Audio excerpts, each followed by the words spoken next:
Assalomu alaykum aziz yurtdoshlar. Bugun men pensiya olayotgan har bir inson uchun juda muhim bo'lgan masalani tushuntirib beraman. Ayrim hujjatlar bo'lmasa, pensiyaga ustama qo'shib hisoblanmaydi. Bu gap oddiy ogohlantirish emas. Bu har oy oladigan pulingizga bevosita ta'sir qiladigan masala. Ko'pchilik mening ish stajim bor, men shuncha yil ishlaganman, mening huquqim bor deb o'ylaydi, lekin hujjat tasdiqlamasa, amalda ustama hisoblanmasligi mumkin. Shuning uchun videoni oxirigacha ko'ring. Chunki bugungi ma'lumot nafaqat hozirgi pensionerlarga, balki pensiyaga chiqishga yaqinlashayotgan ota-onalarimiz, opa-singillarimiz, aka-ukalarimiz uchun ham juda kerak. Hozirning o'zida kanalga obuna bo'ling, videoga like bosing. Chunki bunday ogohlantirishlar ko'proq odamlarga yetib borishi kerak. Men ko'p murojaatlarda bitta holatni ko'raman. Inson pensiya tayinlanganda yoki keyinroq qayta hisob-kitob so'raganda, nega menga ustama qo'shilmadi? Nega falon yillar hisobga olinmadi? Nega qo'shimcha to'lov chiqmayapti deb hayron qoladi. Sababi ko'pincha bitta. Kerakli hujjat yo'q yoki hujjatda ma'lumot to'liq emas. Og'zaki gap eski hamkasblarning tasdig'i. Hamma biladi-ku men o'sha joyda ishlaganman degan fikr pensiya hisobida yetarli asos bo'lavermaydi. Avvallari ko'p narsa mehnat daftarchasi orqali tasdiqlanar edi. Insonning qayerda ishlagani, qachon ishga kirgani, qachon bo'shagani, lavozimi, ayrim hollarda ish sharoiti mehnat daftarchasida yozilgan bo'lsa, shu asosiy hujjat sifatida qabul qilinardi. Lekin amaliyotda muammolar juda ko'p bo'lgan, korxona yopilib ketgan, arxivga hujjatlar topshirilmagan, mehnat daftarchasida muhr noaniq, buyruq raqami yo'q, sana xato. Familiya bir harf bilan boshqacha yozilgan. Lavozim nomi to'liq ko'rsatilmagan. Mana shunday mayda ko'ringan kamchiliklar katta pul masalasiga aylanishi mumkin. Hozir esa tizim tobora elektronlashmoqda.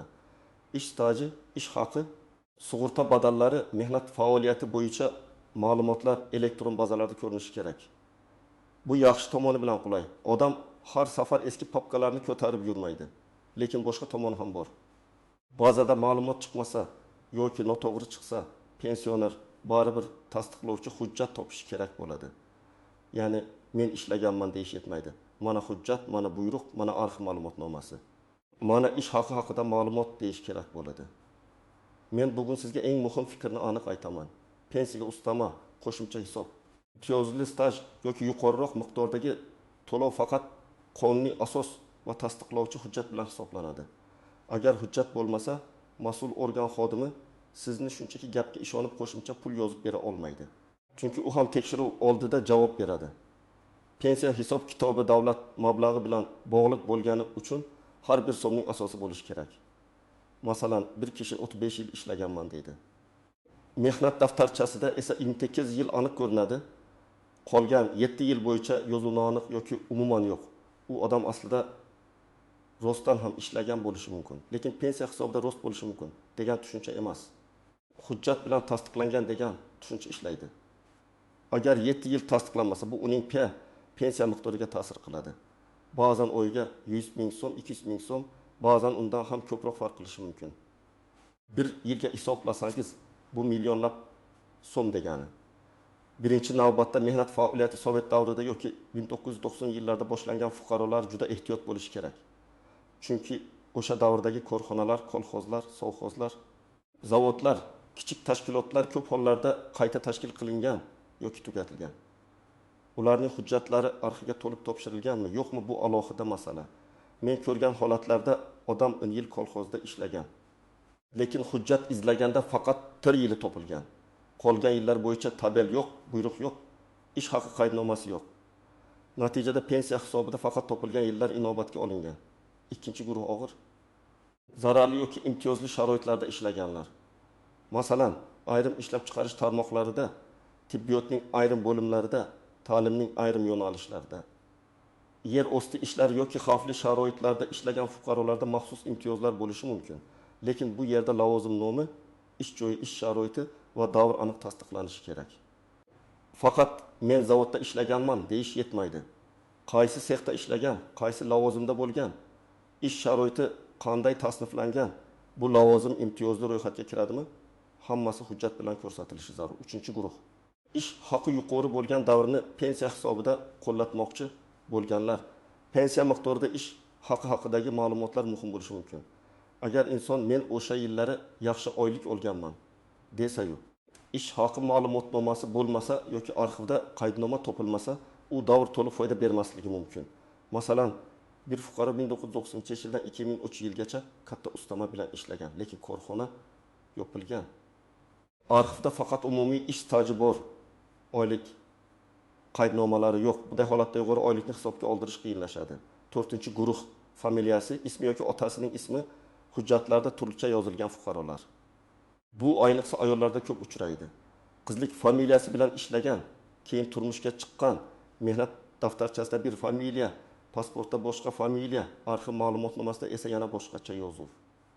Bir harf farqi ham muammo tug'dirishi mumkin. Masalan, Karimova o'rniga Karimova, Gulnora o'rniga Gulnara yozilgan bo'lsa, organ bu aynan shu shaxs ekanini tasdiqlang deyishi mumkin. Buning uchun nikoh guvohnomasi. Familiya o'zgargani haqida hujjat yoki sud orqali tegishlilikni aniqlash talab qilinishi mumkin. Agar sizning mehnat faoliyatingiz elektron tizimda to'liq ko'rinayotgan bo'lsa, ish beruvchilar badallarni o'z vaqtida topshirgan bo'lsa, mehnat daftarchangizda yozuvlar aniq, muhrlar o'qiladigan, buyruq raqamlari va sanalari to'g'ri bo'lsa, sizda xavf ancha kam. Lekin men baribir umuman xavotir olmang demayman. Chunki pensiya masalasida eng to'g'ri yo'l oldindan tekshirtirishdir. Hujjatlar joyida bo'lsa ham ularning nusxasini saqlash, elektron ma'lumotlar bilan solishtirish. Xatolarni vaqtida tuzatish kerak. Agar siz yaqinda pensiyaga chiqqan bo'lsangiz va pensiya tayinlashda barcha hujjatlarni topshirgan bo'lsangiz, shunda ham pensiya hisob-kitob varag'ini yoki qaror nusxasini ko'rib chiqish foydali. Chunki siz o'ylagan barcha davrlar hisobga kiritilganmi? Ustama qaysi asosda berilganmi? Ayrim davrlar chiqarib tashlanmaganmi? Buni bilish kerak. Ko'pchilik faqat kartaga pul tushganiga qaraydi, lekin hisob qanday qilinganini ko'rmaydi. Keyin yillar o'tib savol tug'iladi. Hujjat topish esa yanada qiyinlashadi. Birinchi misol. Opa 28 yoshga kirib pensiyaga chiqdi. U 1995 yildan 1995 yilgacha bog'chada ishlagan. Keyin maktabda ishlagan. Maktab davri aniq elektron bazada ham bor. Lekin bog'cha davrida mehnat daftarchasida ishga kirish yozuvi bor. Bo'shash yozuvi noaniq, muhr xira. Arxidan ma'lumot so'ralganda faqat 1995 yildan 1990 yilgacha hujjat topildi. 1990-1995 yillar bo'yicha ma'lumot topilmadi. Opa men o'sha yillari ham ishlaganman, ham kasblarim bor dedi. Lekin guvohlarning oddiy og'zaki gapi yetarli bo'lmadi. Natijada 5 yil staj hisobga olinmadi yoki qo'shimcha tartibda isbotlash zarur bo'ldi. Bu esa pensiya miqdoriga ta'sir qildi. Ikkinchi misol. Aka zavodda zararli sharoitda ishlaganman deb imtiyoz hisob talab qildi. Mehnat daftarchasida ishchi deb yozilgan, lekin qaysi aniq lavozim, zararli ish turi ko'rsatilmagan. U kishi haqiqatan ham o'g'ir sharoitda ishlagan bo'lishi mumkin, lekin hujjat umumiy yozilgan. Imtiyozli ustama yoki maxsus hisob uchun esa ishchi degan umumiy so'z yetmaydi. Korxonadan yoki arxivdan aniqlashtiruvchi ma'lumotnoma kerak bo'ladi. Unda lavozim nomi, bo'lim ish turi, davr va asoslovchi buyruqlar ko'rsatilishi lozim. Uchinchi misol. Bir ayol farzand parvarishi davri bo'yicha savol berdi. U, men bolalarimni katta qilganman. Bu ham hisobga olinishi kerak deydi. Ayrim davrlar qonunchilikda belgilangan tartibda hisobga olinishi mumkin. Lekin bu yerda ham tug'ilganlik guvohnomalari, shaxsni tasdiqlovchi ma'lumotlar, davrlar va boshqa hujjatlar kerak bo'ladi. Agar bolaning hujjatida onaning familiyasi boshqa, pasportda boshqa bo'lsa qo'shimcha tasdiq so'raladi. Demak, hatto oilaviy holatlar bo'yicha ham hujjat tartibi muhim. 4-misol, fuqaro 2000 yillarda xususiy firmada ishlagan. Firma oylikni konvertda bergan, rasmiy ish haqi juda past ko'rsatilgan yoki umuman badal to'lanmagan. Endi pensioner, men aslida ko'proq olardim deydi. Afsuski, pensiya hisobida rasmiy hujjat va rasmiy to'lovlar muhim. Norasmiy olingan pulni keyin isbotlash juda qiyin. Shuning uchun men hali pensiyaga chiqmaganlarga ham aytaman. Bugungi norasmiy oylik ertangi pensiyangizni kamaytirishi mumkin. Eng katta noziklik shundaki, hujjat borligi bilan ish tugamaydi. Hujjat to'g'ri rasmiylashtirilgan bo'lishi kerak. Arxiv ma'lumotnomasida tashkilot nomi, davr, lavozim, buyruq raqami, ish haqi yoki stajga oid asoslar aniq ko'rsatilmasa, u hujjat qayta so'ralishi mumkin. Ba'zan odam arxivdan ma'lumotnoma olib keladi. Lekin unda falon yilida ishlagan bo'lishi mumkin degan umumiy mazmundagi jumla bo'ladi. bunday hujjat yetarli bo'lmasligi mumkin.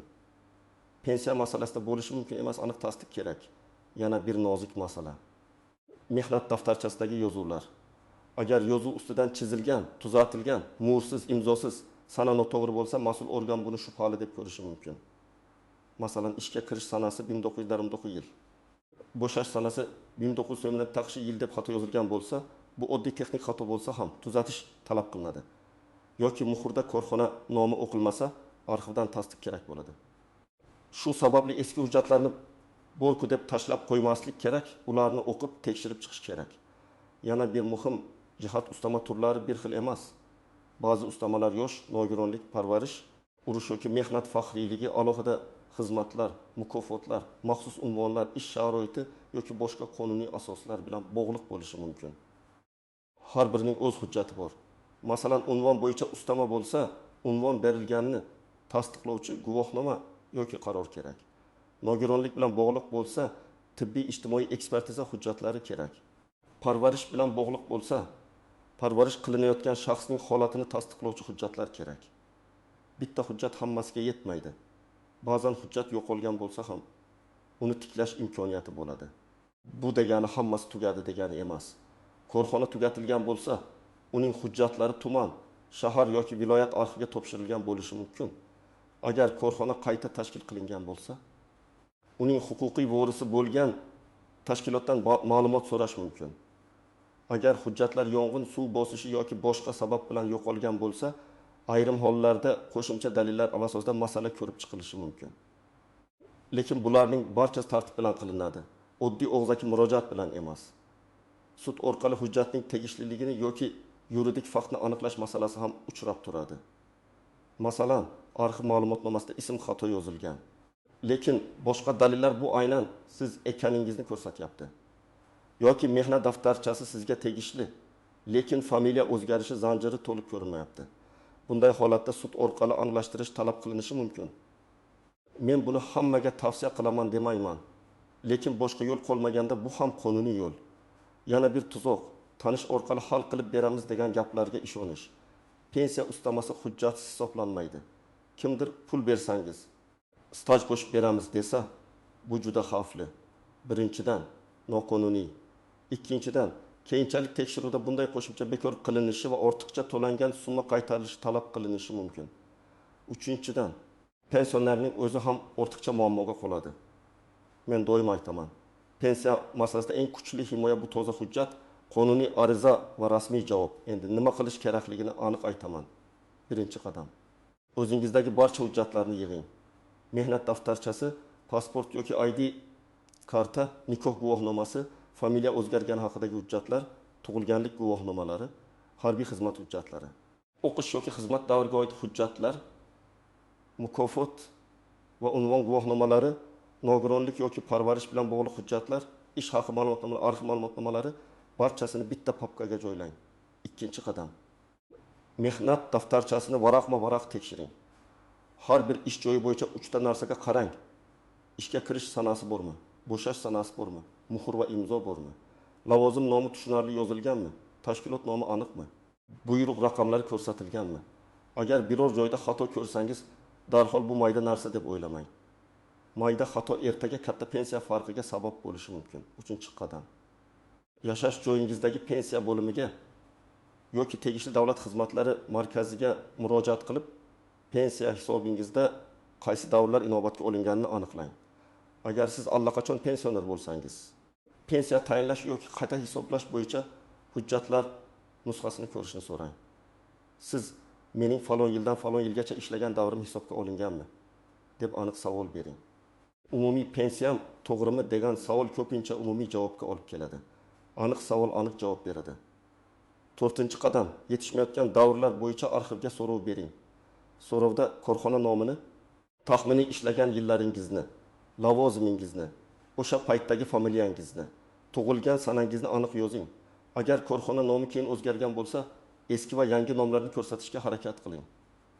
Arxiv xodimi sizning hayotingizni bilmaydi. U hujjatni siz bergan ma'lumot asosida qidiradi. Ma'lumot qanchalik aniq bo'lsa, topish ehtimoli shunchalik yuqori bo'ladi. 5-qadam. Agar arxivdan hujjat topilmadi degan javob kelsa, uni tashlab yubormang. Bu ham muhim hujjat. Keyingi bosqichda boshqa arxivga, korxona vorisiga, yuqori tashkilotga yoki zarur bo'lsa sudga murojaat qilishda aynan shu javob kerak bo'lishi mumkin. Ko'pchilik topilmadi degan javobni foydasiz deb o'ylaydi. Aslida u sizning rasmiy izlanganingizni ko'rsatadi. 6-qadam. Barcha murojaatlarni yozma qiling. Og'zaki borganingizda sizga bo'lmaydi deyishlari mumkin. Lekin yozma arizaga yozma javob berilishi kerak. Arizada nimani so'rayotganingizni aniq ko'rsating.